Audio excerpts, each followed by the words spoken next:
Hello everybody, welcome back to Space Engine, because, well, always fun. We are currently cruising over ARP-273, because I was requested to by someone, and I read my comments. It actually is quite lovely. It's also known as the Rose Galaxy. Look at how lovely that is. It is quite rose and lovely. However, I was also suggested to go to a fun place, a very fun, and by fun I mean scary place.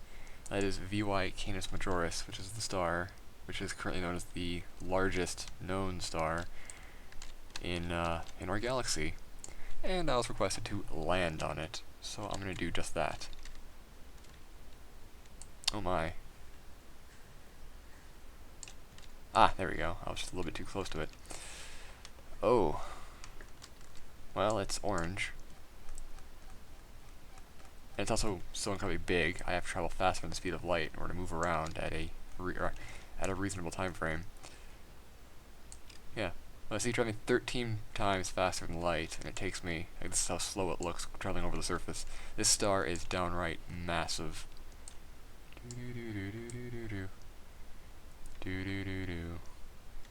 And then down into one of the valleys of awful. Whoa. Oh, Jesus Christ, I grabbed something I shouldn't have grabbed. Oh, there we go. Stop moving. Why is this happening? There we go. Anyways, ooh, there's a planet here. It's broken. For some reason, it's gonna continuously shoot me away now.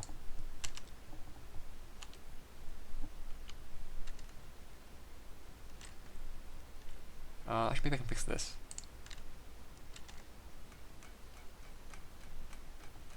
No, it's broken. I have to quickly reset it. Right then, we are back on track. More or less. Yeah, I accidentally grabbed like the corner and pulled the screen down. That caused the game to just, break. Anyways, we were looking at planets, weren't we? This lovely piece of real estate. Look at that. This would be a very awful place to live. Like here, if we land on it.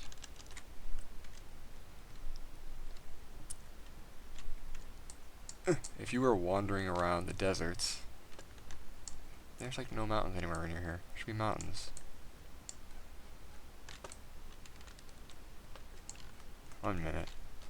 I'm gonna be in a mountainous area because mountains are nice, and I like mountains. Ah, here we go. Ugh. Okay, slow down. Holy hell. Right then, let's just fly down to the base of this mountain. So basically, if you were about 3 meters off the ground, really tall let's say you were a really tall person or you were standing on a stool, this is what you'd see, and then you'd turn around, and that would be the sky. Ugh, upside down. Oh wow, this would be so cool with the Oculus Rift, like holy hell. Which I'm not going to get one anytime soon, because all my money goes towards bills and my program, which no one's been donating to. Anyways, let's check out. So now we're at like midday, when everything that lives on this planet would be dead. And look at that. That is just terrifying. That is like the worst kind of summer's day. Oh man, it's like a monster. Just, and then it'll disappear behind the planet, and then we'll get night. It really wouldn't be that dark if that star was that much of it was in the sky. And then we'll wait for the sunrise. The terrifying, awful sunrise of this horrible, horrible place. Like, it's just awful. It's just awful. Like, that's just terrifying. I would not be happy with this.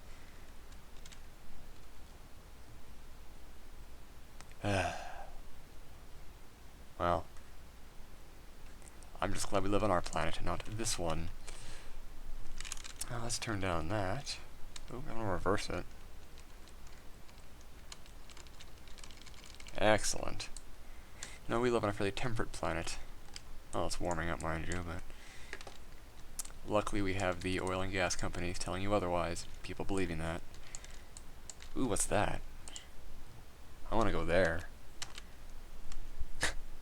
Yeah, it's actually quite amusing because the majority of climate denialism is fueled from the oil companies because they don't want to lose money. And I don't really fall for conspiracy theories, but this one isn't a conspiracy. This is just a fact that the oil companies tend to lie, even if it involves public health or safety, just so they don't have to lose money. There are 4 stars in this little quartet. Ugh, I can't speak right now. It's always funny, because like, a lot of people who are climate change denialists always say it's a conspiracy, and we're being fed false information and then they never really clarify exactly who makes money off climate change, because no one actually does. In fact, countries and stuff lose money because they have to dump money into It's actually really bad for the economy, but apparently it's a cash scheme that doesn't actually make anyone money. And they say, oh, it's the scientists. Like, yeah, it doesn't work that way. If somebody's filing false reports, they don't make money off it, whether they...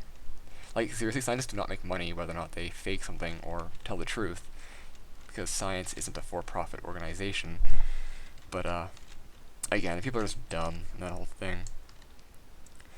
I always laugh about how, because I remember back... Well, I don't remember, I wasn't alive, but there is, a case... I want to say 40s or 50s.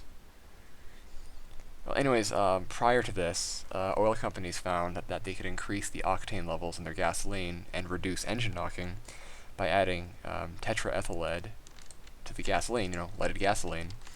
And this made them lots and lots and lots of money. And then it was then later found out that by doing this, they were dumping large amounts of lead into the surrounding environment, and then into people who, live in the environment, because that's what we have to do.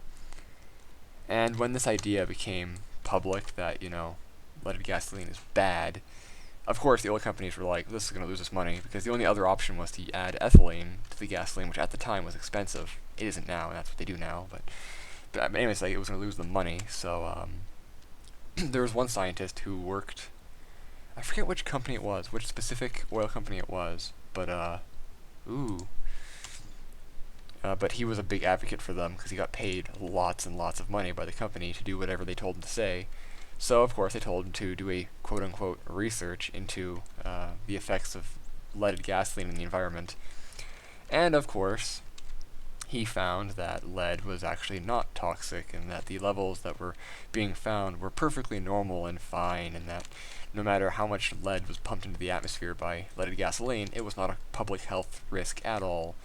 And the fact that people were containing like 400 times more lead than they had, 100 years prior was not an issue at all, apparently. It was then found out later that his research was heavily biased and that he was actually making shit up, and it was all paid off by the oil companies. And, they lost the bet, or they lost the lawsuit? It wasn't really a lawsuit, they lost the trial, and then tetraethyl started to become banned in most countries. It actually currently is. It's banned in most, except for like a few countries, and even then they're going to try to ban it there.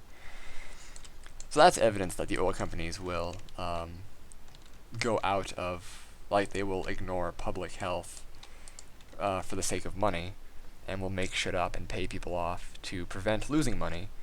And now they do the same thing with climate change, because they see that climate change is one of the single most damaging things to them, because it'll make them lose a lot of money if green energy is supported. This actually is why electric cars were originally there was actually a company that made them in, I think it was like 2003 or 2004, but they made affordable, really well-made electric cars, and they were looking to take off and become an amazing hit. However, the company suspiciously disappeared, and the cars were then found to be rounded up and just destroyed for no reason in junk heaps. And that was later found out to be that oil companies had bought off the company and had basically stifled electric car development as much as they could, because that was also damage to their ability to make money.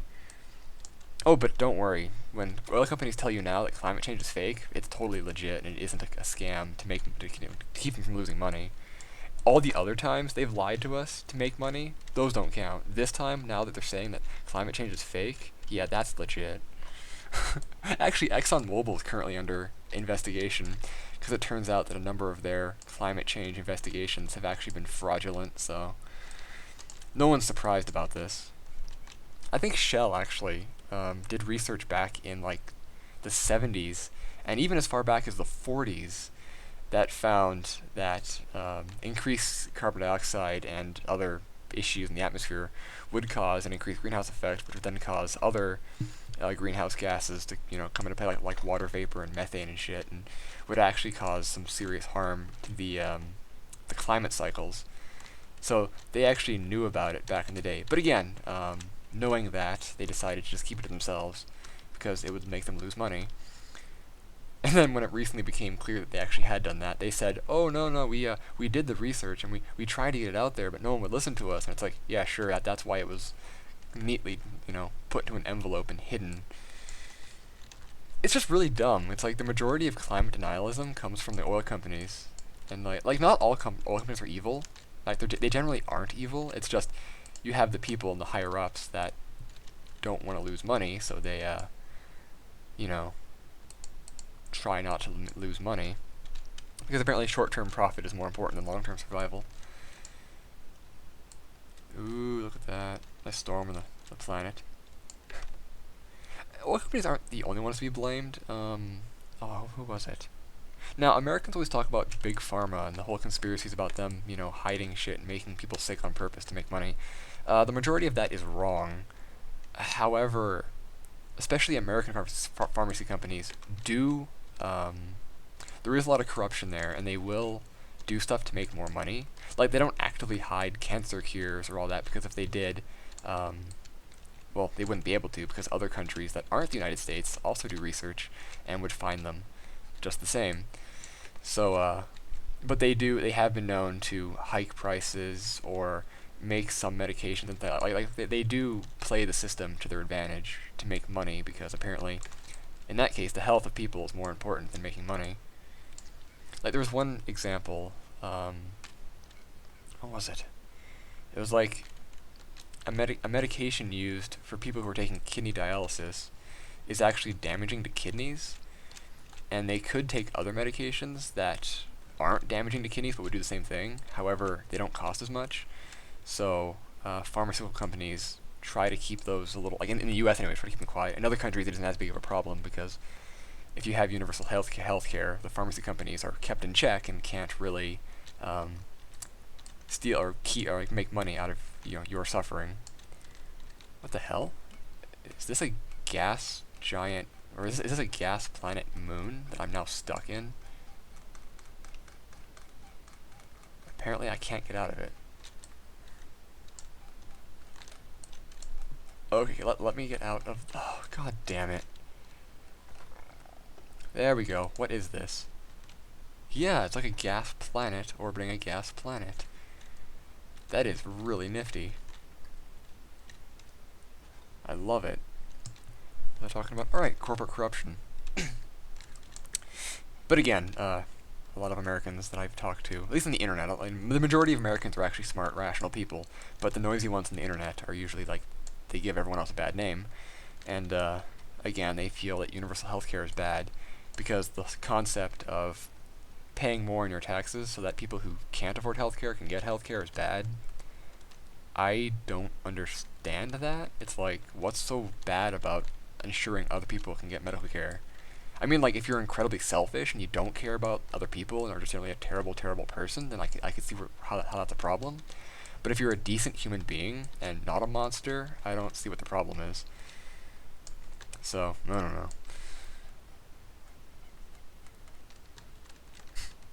On the flip side, I also, I do not really like Greenpeace that much, and I absolutely hate PETA. Like, I agree with a lot of what Greenpeace wants to do. However, some of their methods become questionable, and they actually do more harm than good. Especially the extreme ones who feel that killing humans to save trees is a valuable goal. It's like, okay, no, that's extremism. That's just not good. Or people who think that bombing pipelines will solve anything. It's like, the oil is safe as long as it's in the pipeline. If you bomb the pipeline and cause a spill, you actually cause more damage than you think you're helping. And I absolutely hate PETA because the leader of PETA is batshit crazy. I'm all for animal, treatment of animals ethically, but PETA, like, sometimes they'll go around in vans and pick up family pets and euthanize them because they're freeing them, and then they strongly deny that that's not what they do. However, they very clearly do. I'm surprised a lot of these people even try lying anymore. It's like, yeah, everyone knows you're lying. Why even try? Like, same with politics. It's like when you have one country says, oh, I deny doing this. It's like, why do you even try anymore? Everyone knows you're lying, but they still do it anyways. It's like, it just seems like such a stupid waste of time. 16 minutes. Let's fly through this cluster at a reasonable speed. So pretty. Where else can I go? I'm just kind of doing some galactic surfing here. Whoa. But yeah, kind of going back a bit to the oil company thing. I always say it's like if people believe that climate change is a conspiracy and a hoax that isn't real because the oil companies told them, it's like, well, then you should probably go drink lead paint and chew on lead solder, because that also is something, oil companies also once said that lead concentrations in the human body aren't toxic and that it's totally safe. So, hey. So even during when it was used, tetraethyl lead was handled like it was a bioweapon. Like, people had to wear incredibly high protection rates, and every time there was a spill or an accident, people would die and suffer horribly. Like, the stuff was completely, absolutely toxic. But the oil companies tried their damn well hardest to get people to believe that it was in fact safe, despite the fact that it was literally death in a can. It's just amusing. I don't know. Again, hypercapitalism just does not work. Communism doesn't work either, by the way. Don't go that route. Actually, real communism has never actually existed on the planet because it actually can't exist in human populations. I think I've touched on this before, but it's like, actual communism, as written by Karl Marx, is basically anarchy, where you have a system where you have no government, no currency, and no social classes. And that just, unless everybody in the community thinks 100% the exact same, and no one has any ambition, it just doesn't work. It's like whenever you're in a situation where you have a group of human beings and no government, you will always have people that form gangs and factions, then take over, then boom, you have a government again. It's just we can't function in large groups without a government. So communism does not work. Hypercapitalism, and I think fascism is the opposite to communism, also doesn't work. But we're gonna see that firsthand in the United States. Good luck with that. Trump even said that he would default on the dollar and bankrupt the United States to make a better deal, because he doesn't understand that a national economy does not function the way a private company does. So he's basically admitted that he would destroy the U.S. economy and basically ruin the global economy and turn the United States into a third world welfare state. So if Trump wins, that's what I tell all my American viewers, good luck. I feel really bad for you, because if he does win, you'll probably be homeless in about a year, and that'll be really dreadful. And my economy will also suffer. So whatever. Although I still suspect the CIA will have him assassinated, because the CIA isn't dumb. Actually, I had this it was a joke, but it was this stretch of things that they would do. It was have him choke on a bagel or something and say that it was an accident. Oh, government intelligence. 19 minutes. Oh, it's the local star map. Well, let's see what's going on in this star. What is this? It looks tiny and weird. It's a blue star. Blue stars. Whoa. Oh, also, if anyone has telescopes, Mars is going to be at its closest approach on May 30th. You're going to want to see that. Should be pretty cool. It'll still look like a red dot to the naked eye. Don't be fooled by anyone saying otherwise. But it'll be closer and brighter than it normally is, and that's always fun. My telescope is, well, awful, but I plan to go out and check anyways. Ooh. Anyways, that's about 20 minutes. I think I've taken up more enough of your time talking about this topic. This was another political episode again, wasn't it? I gotta stop doing that. Oh well. Thank you all for watching. I hope you enjoyed, and space.